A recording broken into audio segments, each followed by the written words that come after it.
Welcome to Disability Law for Railroad Workers.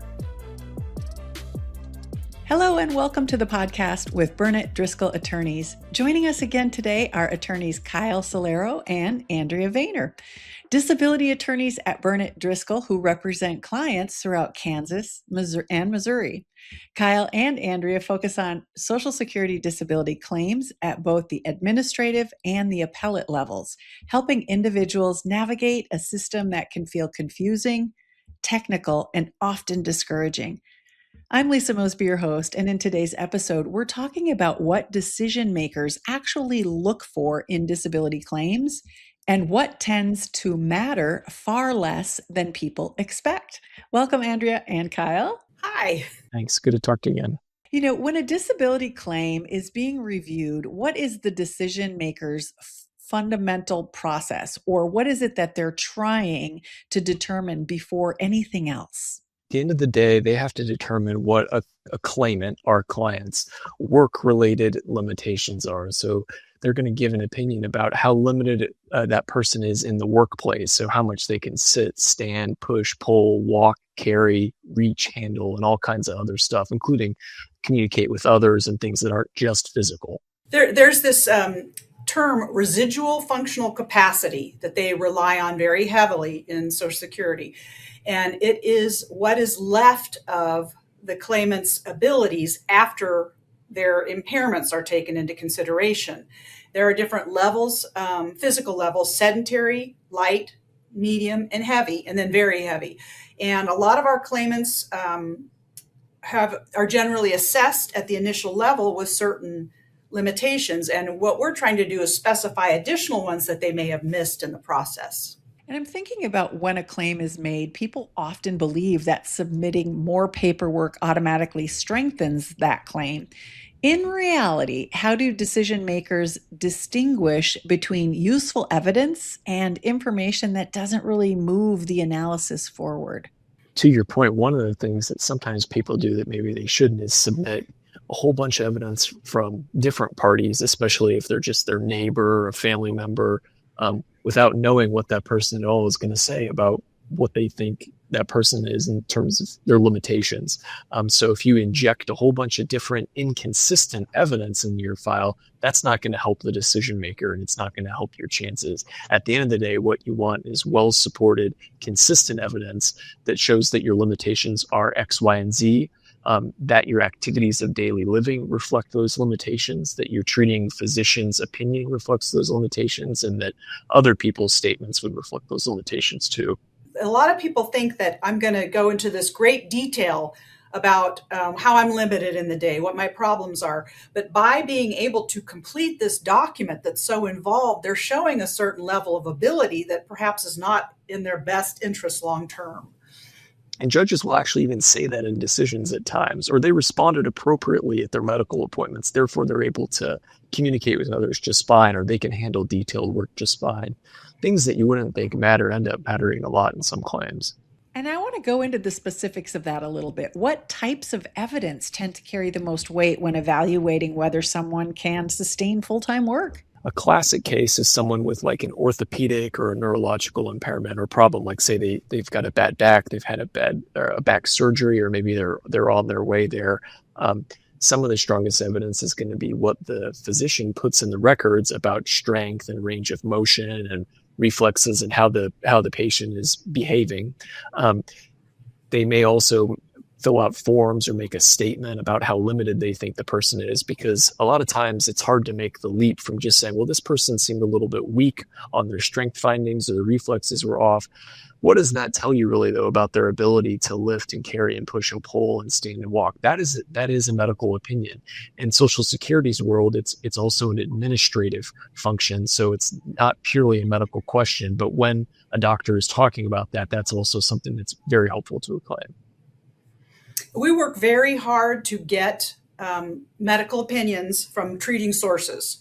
And Social Security changed the law a few years ago such that it's no longer just a medical doctor. We can have advanced practice registered nurses. We can have certified certified nurse practitioners, other types of practitioners that are more commonly who people see nowadays are also able to provide opinions as to the limitations that claimants have. Are there common kinds of information or arguments that claimants put a lot of effort into developing or sharing or offering, but the decision makers largely just ignore it? Sometimes journals of symptoms can get ignored, or if the symptoms are really consistent over the record, but they're kind of scattered out all over the place, sometimes those also can get ignored. Really on the front end, you want to try to avoid having your allegations ignored by making them front and center and kind of making them a theme among all your different claim forms and things you have to submit. A lot of times people think, well, there are no jobs like that in my area, or how am I going to get to that job? I don't have a car. Those are specifically not relevant to the disability finding. Even like your ability to perform your own job is not the only thing they're looking at. And that's something that can really bother people when, like, well, this is the job that I've done for the last 20 years. I can't go back to that work. You do have to prove that you can't go back to your past work, but especially if you're a younger person, you also have to prove that you can't do any work in the national economy, as Andrea said, for medical reasons, not just because it's far away or it's inconvenient or it's unreasonable to have to move to Tallahassee or whatever.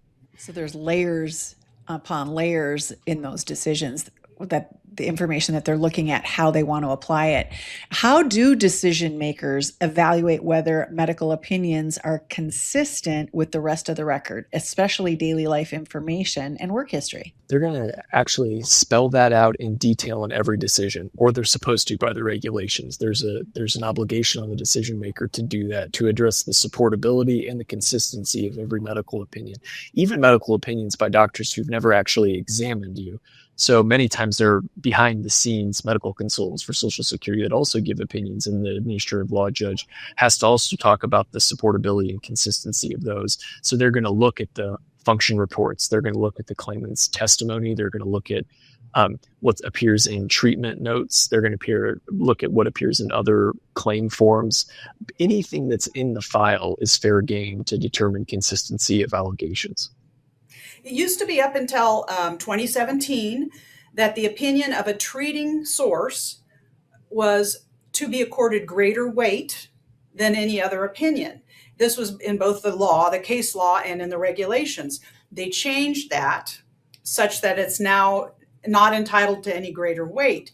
However, it's still largely true that judges do look closely at what the treating source's opinion is. And if it is, for example, somebody who has some sort of a back impairment, if it's an orthopedic or a neurologist that's rendering the opinion, it will be entitled to more weight even under the regulations as they are currently.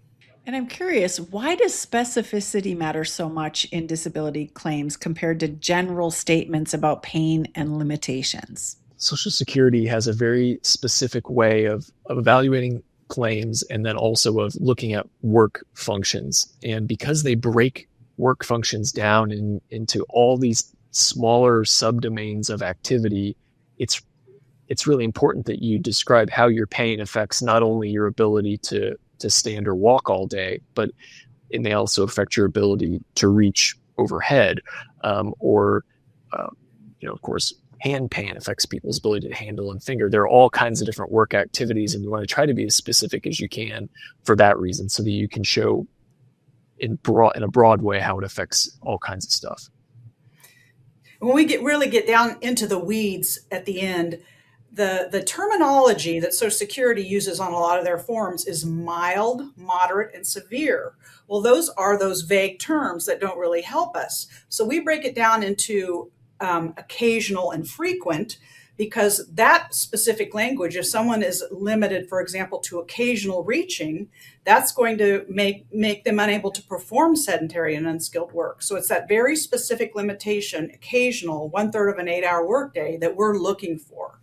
And from your experience, what makes one disability record feel organized and reliable versus scattered and unclear? Unfortunately, sometimes it's just the way that the cookie crumbles on people's health insurance, or maybe they had to move from one place to another. So sometimes the record is scattered because there are just a lot of providers, and the claimant wasn't able to get consistent treatment because they weren't able to access or afford it. So it's totally out of their control in some ways, or it can almost feel unfair at times. That can be a frustrating thing. Or if there is a lot of inconsistent information already in the file. Yeah, those are two examples I could think of. And again, we do push really hard as best we can to get as many and as thorough medical source opinions as we can, because we find that that's very compelling evidence for the judges. I'm thinking about how this decision maker might respond to this. With their limited ability to observe someone directly affected, the way that they rely on written records, how does that influence those decisions? It's kind of an unusual thing. A lot of people come into this expecting like they're going to get a jury trial, and really probably they're going to get a telephone hearing with an administrative law judge there's some personal element to that for sure, but a lot of it is just decided on the medical records. And it's not just that it's decided on the medical records, it's those medical records are, in a lot of ways, what's in them is outside of your control. And trying to get combative or reading your own medical records and trying to correct the records sometimes backfires as well. So there's sometimes just not a lot you can do when it comes to that. There's one little part of this whole process that is very important, and that is the hearing with the administrative law judge. And we look at that as an opportunity for us to help the claimant tell their story to the judge so that the judge can understand in their own words what their life is like.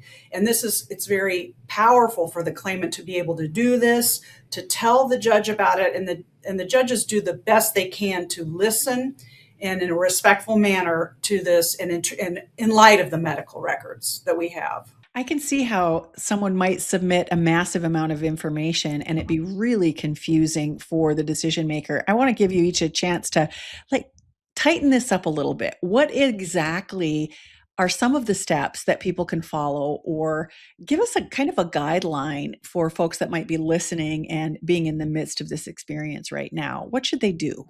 Don't submit discharge papers.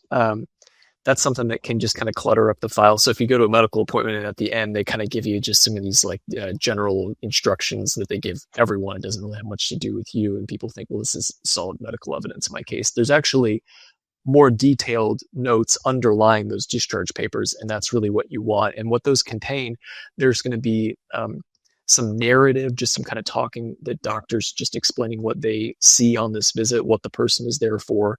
There will be a section where the claimant kind of makes their complaints known. There will be an exam area where there's some hopefully physical, or if it's a mental health claim, some mental health status exams. And then at the end, there will usually be a plan or an assessment.